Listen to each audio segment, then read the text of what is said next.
In a groundbreaking experiment, a robotic bird has successfully flown without a vertical tailfin, mimicking the flight mechanics of real birds and potentially revolutionizing the future of aviation.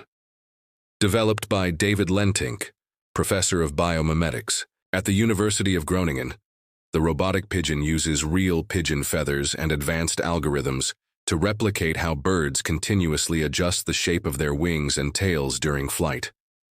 This natural adaptation allows birds to fly without the need for a stabilizing vertical tail fin, a feat the aviation industry has long struggled to replicate.